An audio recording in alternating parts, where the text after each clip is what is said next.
दानो देखी episode 4 hostel. Story Abhishek Hada, voice over and music Vicky सेठ। यह कहानी है विभोर और शालिनी की। सुबह का समय था, हल्की बारिश हो रही थी। विभोर और उसकी पत्नी शालिनी बाजार से घर का जरूरी सामान खरीदकर अपने नए घर की ओर जा रहे थे।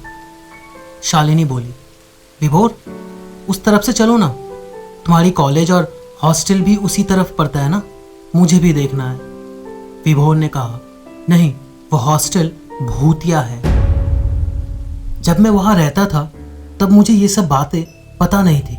अभी उस तरफ से कोई नहीं जाता, खंडहर हो गया होगा अब तक तो वो हॉस्टल। पर विभोर, भूत नहीं होते। चलो शालिनी, घर के लिए देर हो रही है। क्या मुसीबत है, शालिनी जिद करते हुए बोली। विभोर चलो ना हॉस्टल की तरफ से, मुझे देखना है भूतिया हॉस्टल। नहीं ना शालिनी, मैंने एक बार जो बोल दिया सो बोल दिया।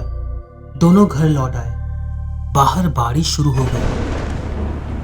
दोनों हाथ में चाय का कप लिए कांच की खिड़की के सामने बैठ गए और मौसम का आनंद लेने लगे।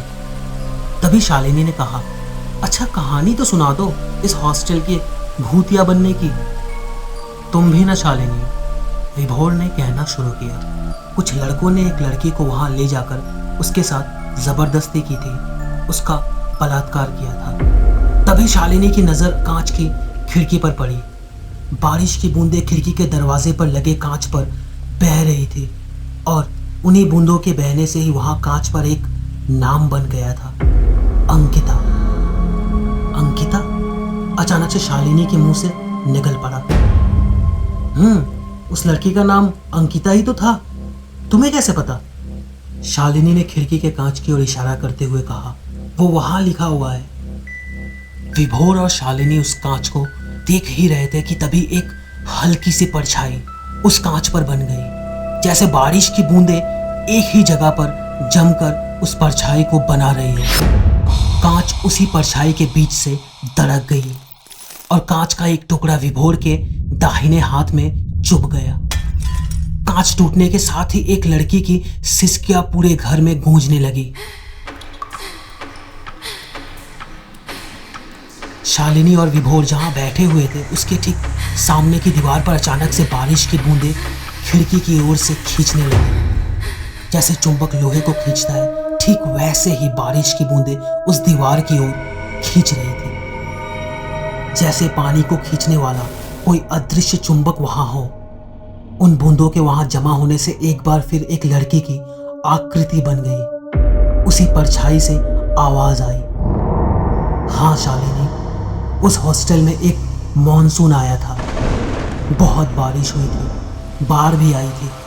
उस हॉस्टल के एक कमरे में मेरे साथ कुछ लोगों ने जबरदस्ती की, मेरा बलात्कार किया, मुझे मारते रहे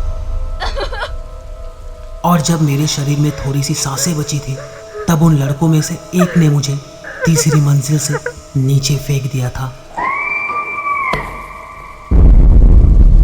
उस रात तेज बारिश हो रही थी और धीरे धीरे उस बारिश ने बाढ़ का रूप ले लिया था।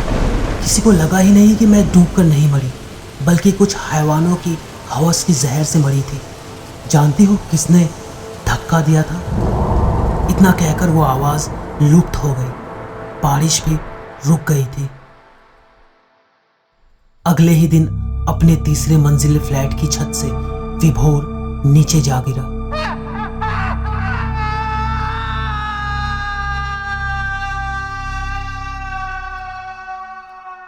लोगों ने उसे सुसाइड करार दे दिया। इस कहानी का अंत यही होता है। तो दोस्तों, ये कहानी अच्छी लगी तो अपने दोस्तों के साथ जरूर शेयर करें। फिर मिलेंगे अगले एपिसोड में एक और कहानी के साथ। अलविदा।